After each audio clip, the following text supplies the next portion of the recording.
We are getting the first eyewitness accounts of the shooting. One of the teachers who helped her students survive the massacre talked to NBC's Matt Lauer just moments ago. I was in my classroom with my students. We were having something called morning meeting, which is the way we begin our day. And my kids were involved in an activity that's a part of the morning meeting, like a little game, when I heard what sounded like a popping sound. And then some noises coming over the loudspeaker. Sounded like weeping noises. And really wasn't sure what was going on at that point. And then realized that we were in some sort of a situation. So I gathered my class over to my coat closet area, which is what we practice in our lockdown, and had them sit on the floor. I immediately locked the classroom door, shielded the window, and then closed the blinds on my classroom windows. And then before I went and sat with the kids, and as I was doing this, I was reassuring them, it's okay, everything's fine, we'll be okay. Were they very upset? At that time, they weren't. They weren't very aware of what was going on. At that point, they knew, they heard noises, they knew something was going on, but they weren't very upset.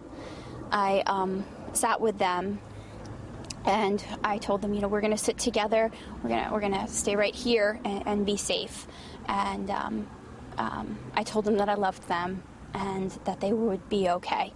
I then turned around and actually started to push a couple of desks and tables around the kids, creating almost like a barricade, hopefully to help protect the kids, but also hopefully to protect anyone from seeing through the blinds where we were.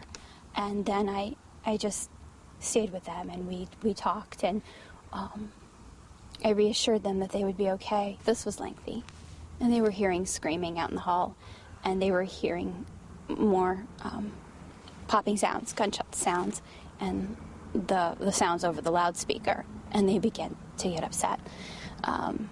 And I just kept reassuring them that they would be okay, that they were loved, that their mommies and daddies would be there soon, and that we had them, we would hold them tight. And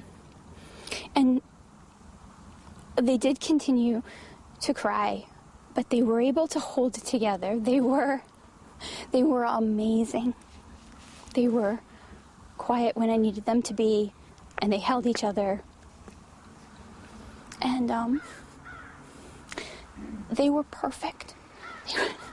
They were perfect. Very moving and heartfelt words of third grade teacher Mrs. Sullivan.